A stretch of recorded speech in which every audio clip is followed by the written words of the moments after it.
एक धूप भरी सुबह बादशाह अकबर ने बीरबल को अपने दरबार में बुलाया और कहा, बीरबल, मैंने दूर देश में एक महान विद्वान के बारे में सुना है जिसके पास अद्वितीय ज्ञान है।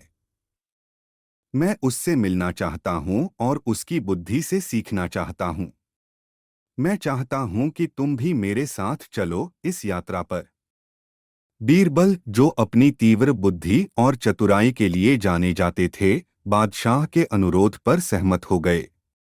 वे अपनी यात्रा पर निकल पड़े, गांवों, कस्बों और विशाल परिदृश्यों से होते हुए सुदूर देश तक पहुंचे।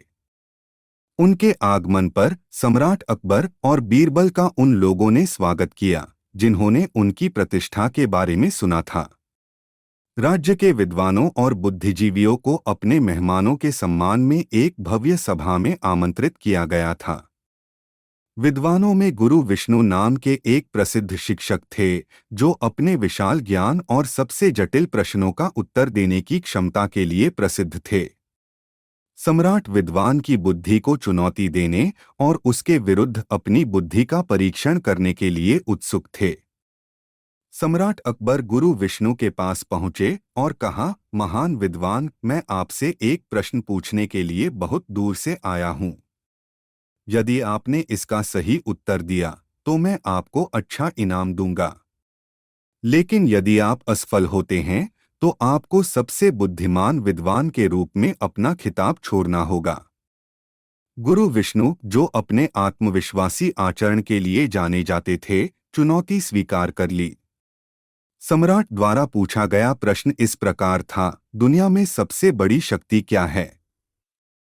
उपस्थित विद्वानों ने प्रश्न पर विचार किया, कानाफूसी का आदान प्रदान किया और संभावित उत्तरों पर विचार किया। कई लोगों ने धन और सेना से लेकर ज्ञान और प्रभाव तक अपने सिद्धांत प्रस्तुत किए, लेकिन किसी ने भी सम्राट अकबर को संतुष्ट नहीं किया। अंत में गुरु विष्णु चर्चाओं को देखने के बाद आगे बढ़े और सम्राट को संबोधित किया। महाराज, दुनिया की सबसे बड़ी शक्ति धैर्य है। गुरु विष्णु की प्रतिक्रिया से आश्चर्यचकित होकर दर्शक चुप हो गए। बादशाह अकबर ने उत्सुक लेकिन संशय में रहते हुए स्पष्टीकरण मांगा। गुरु विष्णु ने शांति से उत्तर दिया, धैर्य महामहिम सभी गुणों की कुंजी है। धैर्य के साथ कोई भी कठिनाई को सहन कर सकता है, चुनौतियों से निपट सकता है और बुद्धिमान निर्णय ले सकता है। यह वह ताकत है जो हमें अपना संयम खोए बिना विपरीत परिस्थितियों का सामना करने में सक्षम बनाती है। धैर्य हमें दूसरों को सुनने, समझने और उनके साथ सहानुभूति रखने की अनुमति देता है।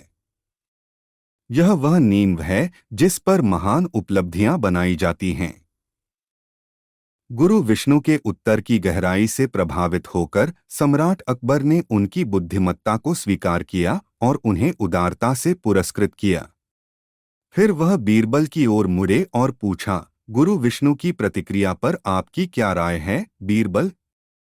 बीरबल, जो अपनी त्वरित सोच के लिए प्रसिद्ध थे, आगे बढ़े और उत्तर दिया, महाराज, गुरु विष्णु का उत्तर वास्तव में बुद्धिमान और व्यावहारिक है।